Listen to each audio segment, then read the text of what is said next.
అదే RTV app వార్తల్ని క్షణాల్లో చదివే అవకాశం ఉంటుంది. ఒక న్యూస్ పేపర్, ఒక టెలివిజన్ ఛానల్ మీ చేతుల్లో ఎప్పుడూ ఉంటాయి.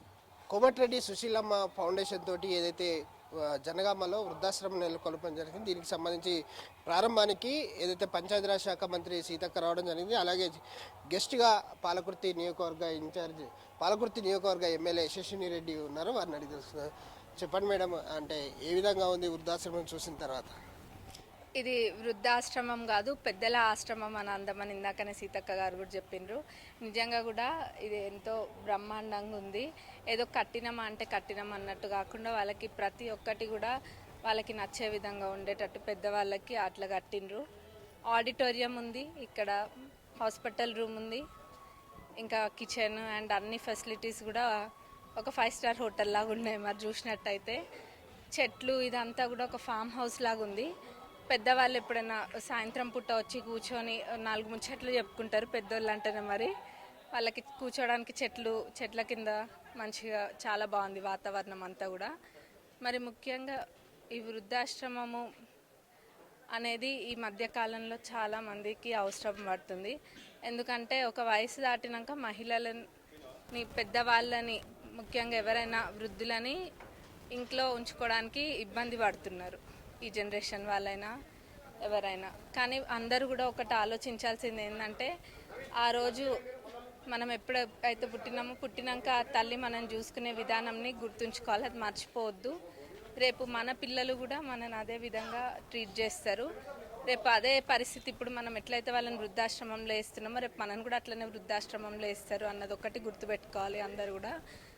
ఎందుకంటే ఈ వయసులో వాళ్ళకి కావాల్సింది ఒక్కటే, ప్రేమానురాగాలు, 2 మాటలు, కొడుకులు, కూతుర్లు, అల్లుళ్ళు, కోడలే కానివ్వండి, మనవడ్లు, మనవరాళ్ళు చెప్పే 2 ముచ్చట్ల కోసం వాళ్ళు ఎంతో ఎదురు చూస్తారు.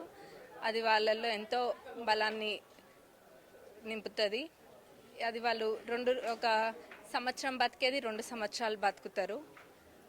అటువంటి వాతావరణంలో మరి అందరూ కూడా రాబోయే జనరేషన్స్ వాళ్ళు కూడా ఇది ఒక్కటి గుర్తుంచుకొని వీలైనంత మటుకు వృద్ధాశ్రమాలలో వేయకుండా ఉండేటట్టు చూడాలి. కానీ ఇంత గొప్ప మనసుతోటి మన కోమటిరెడ్డి రాజగోపాల్ రెడ్డి గారు, లక్ష్మి గారు ఇది ఆశ్రమం కట్టిండ్రు. మరి వాళ్ళ గొప్ప మనసును మెచ్చుకోవాలి అందరూ. సో మీరు ఒక మహిళా ప్రజాప్రతినిధిగా ఉన్నారు, మహిళా ఎమ్మెల్యేగా ప్రాతినిధ్యం వహిస్తున్నారు. సో రేపు మహిళా దినోత్సవం సందర్భంగా ఇంకా మహిళలు వివక్షకు గురవుతున్నారు, ఎందుకు గురవుతున్నారు? అది ఎంత మంచి స్థితిలో ఉన్న మహిళ అయినా కానివ్వండి, ఎంత పవర్ ఉన్న మహిళ అయినా కానివ్వండి, అది ఎవరైనా కానివ్వండి, ఇప్పటికీ కూడా మహిళలు విపక్షకి ఖచ్చితంగా గురవుతున్నారు. అది చిన్న స్థాయి నుంచి మొదలు పెడితే పెద్ద స్థాయి వరకు అది అనేది చాలా మటుకు మారింది ఒక రకంగా చెప్పాలంటే, ఒక అప్పటితోటి పోలిస్తే. కానీ ఇంకా కూడా మారాల్సింది చాలా ఉంది. అందరూ ఒక్కటే గుర్తుపెట్టుకోవాలి, స్త్రీలైనా పురుషులైనా ఒకరికొకరు ఈక్వల్గా అంతే మంచిగా ఉంటే అది రేపు పిల్లలకు కూడా ఎగ్జాంపుల్ మంచిగా ఉంటుంది. అంతేగాని మహిళలైనంత మాత్రాన ఎవరికి తక్కువని కాదు. ఈ మధ్య చూసినట్టయితే మహిళలు కూడా అన్ని రంగాలలో ముందుకు దూసుకెళ్తున్నారు. ఆ విపక్ష అనేది త్వరలో అదంతా కూడా ఉండదు. మహిళలు ముఖ్యంగా ఆర్థికంగా బలంగా ఉండాలి. ఆర్థికంగా బలంగా ఉంటే వాళ్ళకి కొంచెం ధైర్యం ఉంటుంది. ఎప్పుడైతే మహిళల చేతిలో డబ్బులు ఉంటాయో అది వాళ్ళు వృధా మటుకు చేయరు. వాళ్ళ పిల్లలకి, వాళ్ళ కుటుంబాన్ని మంచిగా చేయడానికే ఉపయోగిస్తారు. ముఖ్యంగా ఫైనాన్షియల్గా స్ట్రాంగ్ ఉండడం మహిళలందరికీ కూడా చాలా ఇంపార్టెంట్. సో అంటే ఇప్పటికే మీ ప్రభుత్వం మహిళల కోసం చాలా చేసింది, ఇంకా మహిళల కోసం ఇలాంటి వృద్ధాశ్రమాలు అవసరం అంటారా? తప్పకుండా అవసరం అనే చెప్తా నేను. ఎందుకంటే ఇప్పుడు మనం ఎంతైనా చెప్పొచ్చు వృద్ధాశ్రమాలలో వీలైనంత మటుకు వేయకుండానే చూసుకుంటే బాగుంటుంది అని చెప్పి, అయినా కూడా చాలామంది ఇంకా ఇస్తూనే ఉంటారు. అట్లాంటి వాళ్ళందరికీ కూడా ఒక స్తోమత లేకుండా ఎక్కడ పెట్టాలి ఉన్న వాళ్ళందరికీ కూడా ఇట్లాంటి వృద్ధాశ్రమాలు ఎంతో మంచివి. ఎందుకంటే వాళ్ళకి మాట్లాడడానికి ఒక తోడు అనేది కూడా దొరుకుతుంది ఇక్కడ ఎవరో ఒకరు. కాబట్టి వృద్ధాశ్రమాలు తప్పకుండా ఉండాలి. వాళ్ళకి ఉండే వసతి కూడా చాలా. ఈ ఆశ్రమం కనుక మీరు లోపల చూసినట్టయితే ఇది ఆశ్రమం అని ఎవరు అనరు, 5 స్టార్ హోటల్ అని అంటారు, అంత బాగుంది. సో అంటే ఇప్పటికే గవర్నమెంట్ ప్రత్యేకించి మహిళల కోసం అంటే ఉచిత బస్సు ప్రయాణం కావచ్చు, లేదా ఇంటింటికి 2500 రూపాయలు ఇవ్వడం కావచ్చు, గ్యాస్ కనెక్షన్ కావచ్చు, ప్రతిదీ మీ మహిళలకే కేటాయించడం జరిగింది. సో ఇప్పుడు వృద్ధుల కోసం ప్రత్యేకించి పెన్షన్ చేయడం కావచ్చు, ప్రతిదీ కూడా జరిగింది. సో ఇప్పుడు మీరు ఈ జనగామ నియోజకవర్గంలో వృద్ధాశ్రమం చూస్తున్నారు.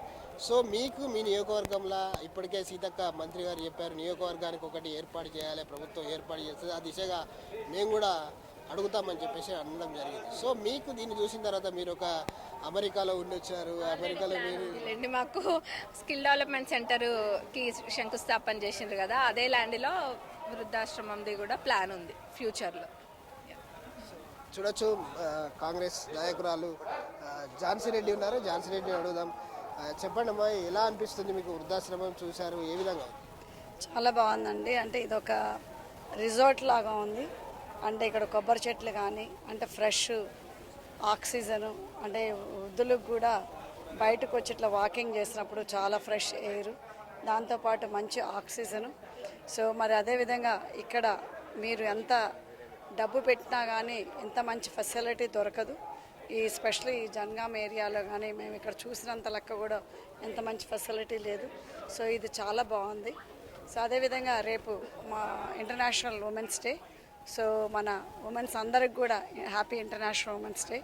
అందులో ఈ ఉమెన్స్ డే సందర్భంగా కూడా మా కాంగ్రెస్ ప్రభుత్వం ఆల్రెడీ గ్యారంటీ కార్డ్స్ 6 గ్యారంటీ కార్డ్స్లో మహిళలకి ఆల్రెడీ మన ఆరోగ్యశ్రీ, మరి గ్యాస్ సిలిండర్ కానీ, మరి అదేవిధంగా మొన్న బస్సు, మరి కరెంటు, ఇవన్నీ కూడా టయానికి మా కాంగ్రెస్ ప్రభుత్వం అది అందజేయటం కూడా జరిగింది ఆన్ టయానికి. సో చాలా హ్యాపీగా ఉందండి. మరి అదే విధంగా మనకి ఎంతమందో ఉన్నోళ్ళు ఉన్నారు. మరి ఇప్పుడు రాజగోపాల్ రెడ్డి గారు అను వాళ్ళ సతీమణి లక్ష్మి గారు కూడా ఇంత శ్రద్ధ తీసుకొని ఇంత పెద్ద ఎత్తున డొనేషన్ చేయటం ఈజీ కాదు.